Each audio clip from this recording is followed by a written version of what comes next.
দর্শক, সময় টেলিভিশনের বিনোদন আড্ডায় আপনাদের সবাইকে স্বাগত জানাচ্ছি। তানভীর হাসান। এই মুহূর্তে আমি আছি সৌদি আরবের মদিনায় জিন পাহাড়ের পাশেই খেজুর বাগানে, এবং এটা হচ্ছে আজোয়া খেজুরের বাগান। দেখতে পাচ্ছেন গাছে গাছে থোকায় থোকায় ধরে আছে আজোয়া খেজুর, যে খেজুর খাওয়ার জন্য আমরা পাগল বলতে গেলে।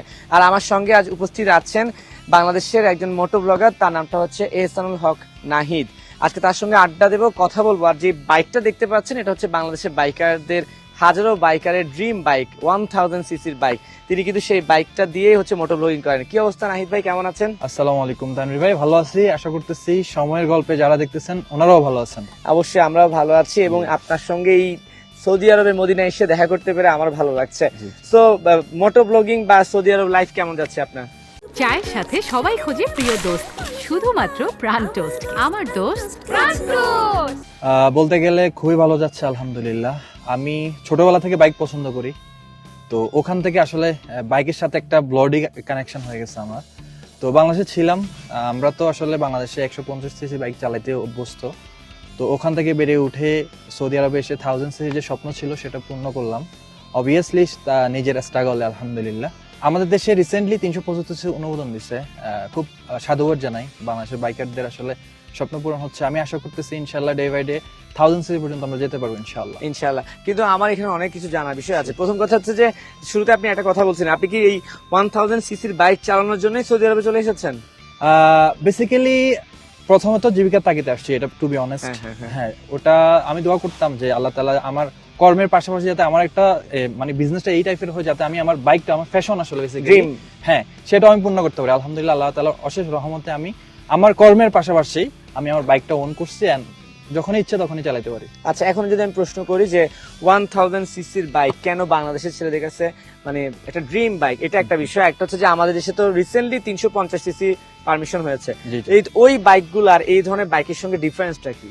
আচ্ছা, আমি একদম সহজে যদি উদাহরণ দিই, আমাদের প্রত্যেকের লাইফের একটা টার্গেট থাকে, এম ইন লাইফ থাকে।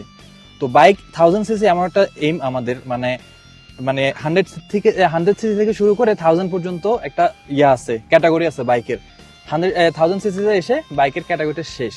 তো সর্বশেষ ভার্সন, হ্যাঁ, এটা হচ্ছে 1000 সিসি। এরপরে অন্যগুলোও আছে, ওটা গোল্ডেন টাইপের, বাট স্পোর্টস না। তো এটাই আসলে একটা বাইকারদের সবচেয়ে বেশি স্বপ্ন 1000 সিসি। এটা টোটালি আমি বলি, আমরা তো ইউজুয়ালি অনেক গাড়ি চালাই, লাইক একদম বাংলাদেশের ন্যাশনাল কার বলতে পারি করোলা। আবার আমাদের অনেকের স্বপ্ন ফেরারি, ল্যাম্বরগিনি নেওয়ার। লাইক বাইকিং ক্যাটাগরিতে এটা হচ্ছে ফেরারি, ল্যাম্বরগিনি। তো এই যে 1000 সিসি বাইকগুলো, এগুলো সর্বোচ্চ হাইয়েস্ট লেভেলের স্পিড কত? এটা হচ্ছে 300 প্লাস, এটা হচ্ছে 300 কিলোমিটার। জি, মাই গড। হ্যাঁ। তো ইনলাইন 4 এ আসে। ইনলাইন 4 বলতে আমি যদি বুঝাই, এখানে 4টা সিলিন্ডার আসে।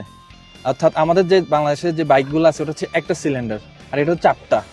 এটা যে একটা ইঞ্জিন বলতে পারি, একটা কারের যে ইঞ্জিন, সেম একটা ইঞ্জিন এখানে দেওয়া আছে। মানে তো এই যে আপনি বলছিলেন না যে আমাদের বাংলাদেশের অনেকের স্বপ্ন সে 1000 সিসির বাইক চালাবে, তো এই ধরনের বাইক 300 কিলোমিটার বেগে চলে, এই ধরনের বাইক চলাচলের রাস্তা পরিবেশ কি বাংলাদেশে আছে? আসলে রাস্তা পরিবেশ এটা তো কোথাও নাই। আপনি তো এখানে সৌদি আরবে আপনি সব সময় 300 স্পিডে চালাবেন না। কখন চালাবেন হচ্ছে যখন রুট থাকবে, ফাঁকা থাকবে, তখন। ইউজুয়ালি আমরা 150 সিসিও কিন্তু আমরা 150 চালাই না, আমরা কত চালাই নরমালি 80, 90, 100 এভাবে চালাই। তো এটা হচ্ছে 1000 সিসি মিন্স 1000 সিসি না। এখানে আমরা অনেকে ভুল করি যে 1000 মানে 1000 চলবে না। 1000 হচ্ছে এটা কি, মানে হাতে একটা ঘোড়া বলি, অনেক বড় ঘোড়া আবার একটা ছোট ঘোড়া। তো এই বড় ঘোড়াটার শক্তি বেশি, জাস্ট ছোট ঘোড়াটা শক্তি কম, এখানে ডিফারেন্ট, আর কিছু না। আচ্ছা, আমি বাইক প্রসঙ্গে আসবো, কিন্তু আমার একটা ব্যাপার জানার আগ্রহ জাগলো। সৌদি আরবে অনেক গরম, আপনি তো কন্টেন্ট বানান, তাই না? মোটর ব্লগিং করেন। এই গরমের মধ্যে বাইক চালিয়ে ব্লগিং করা, কন্টেন্ট বানানো, মানে এটা দুঃসাধ্য ব্যাপার না? এটা কিভাবে সম্ভব হয়? হ্যাঁ, এটা আসলে দুঃসাধ্য ব্যাপার অবভিয়াসলি। দেখেন, আমরা কিন্তু সবাই স্বপ্ন দেখি বা নিজের আশা পূরণ করতে সবাই ব্যস্ত থাকি। আমি যখন বাইকে আসি তখন আমার মনে হয় না যে আমি গরমে আছি। আমরা স্ট্রাগল করি আমাদের নিজের মনের আনন্দ দেওয়ার জন্য, নিজের মনকে। তো আমার যখনই বাইকে আসি আসলে গরমকে গরম মনে হয় না।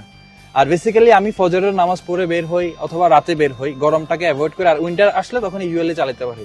নাহিদ ভাই, আমি সৌদি আরবে এসে যেটা দেখলাম, এখানকার মানুষের হিউজ পরিমাণ গাড়ি আছে। আমাদের দেশে যেমন প্রত্যেকটা ইয়াং জেনারেশনের ছেলের একটা ড্রিম থাকে বাইকের, কিন্তু আমি সৌদি আরবে দেখলাম বাইকার খুব কম, খুব গুটি কয়েক বাইক দেখা যায়। বিশেষ করে তাও মনে হয় ফুড ডেলিভারি বা সামথিং ডেলিভারির জন্য তারা বাইক ইউজ করে, এছাড়া একদম পুলিশও মনে হয় খুব একটা ইউজ করে না। সৌদি আরবে আসলে বাইক লাভার কি কম নাকি? না, বাইক লাভার আছে সৌদি আরবে, আসলে বাইকটা অ্যাভয়েড করে গরমের জন্য, যেটা আপনি একটু আগে বললেন। আর এখানে অনেক গাড়ি, তো ইউজুয়ালি আমাদের দেশে এখন মোটরসাইকেল যেমন প্রত্যেক ঘরে ঘরে আপনি পাবেন, এখানে গাড়িটা খুব অ্যাভেলেবেল। আপনি অনেকের দেখালো বাড়িও ঠিক নাই, কিন্তু তার বাসার সামনে একটা গাড়ি আছে। এটা যারা সৌদিতে থাকেন তারা সবাই এটা মানেন। তো এটাই আসলে বাইকটা থেকে এখানে গাড়ির অ্যাক্সেসটা খুব ভালো, আপনি সবকিছু পাবেন। একটা বাইকের যদি আমি বলি, এই বাইকটার মান্থলি যেই কস্ট আছে এটা আসলে একটা গাড়ি থেকে হিউজ। তো অনেকে 1000 সিসি গুলো অ্যাভয়েড করে জাস্ট কস্ট কাটিং করার জন্য। কেমন এটা মান্থলি খরচ কত? এটার মান্থলি খরচ হচ্ছে, খরচটা? আপনি যদি না চালান তো খরচ নাই, টু বি অনেস্ট। যদি আপনি চালান লাইক মান্থলি যদি 5000 কিলোমিটার চালান, তাহলে আমার এখানে আমার ইঞ্জিন অয়েল ড্রেন দিতে হবে। ইঞ্জিন অয়েল ড্রেন দিতে গেলে বাংলা টাকা আমার অলমোস্ট 25,000 টাকা চলে যাবে, সাথে সার্ভিস আছে। তো আপনি বলতে পারেন যে মান্থলি এটা যদি আমি রেগুলার চালাই, তাহলে আমার মান্থলি বাংলা টাকায় 30,000 টাকার মতো খরচ আছে। মানে 30,000 টাকা সার্ভিসের মধ্যে পিছনে ব্যয় করতে জি, হবে, জি, তাই তো? জি। আচ্ছা, আর এই বাইকগুলোর দাম কেমন? এই বাইকগুলো যদি, এই মডেলটা যদি GSX-R 1000 2025 এর মডেল আপনি নিতে যান, বাংলা টাকা এখন আপনার 2025 মানে একদম আপডেট? হ্যাঁ, এটা কিন্তু 2025 না, এটা ওল্ড মডেল। আচ্ছা, তো এটা নতুন ভার্সন যদি আপনি নিতে যান, তাহলে বাংলা টাকা আপনাকে খরচ করতে হবে 23 লাখ টাকা। মাই গড, এটাকে জি। তো মনে হয় বাংলাদেশে গাড়ি পাওয়া যাবে। হ্যাঁ, কিন্তু আপনি যদি বাংলাদেশে ব্যাট ট্যাক্স অ্যাড করেন, তাহলে এটা কিন্তু অনেক বেশি হয়ে যাবে। আমি একটা সাধারণ উদাহরণ দেই, ইন্ডিয়াতে আমরা একটা R15 2,10,12,000 রুপিতে পেয়ে যাই, ওটা বাংলাদেশে আসলে 6 লাখ টাকা পর্যন্ত হয়ে যায়। দ্যাট মিন্স বাইকের ট্যাক্সের জন্য।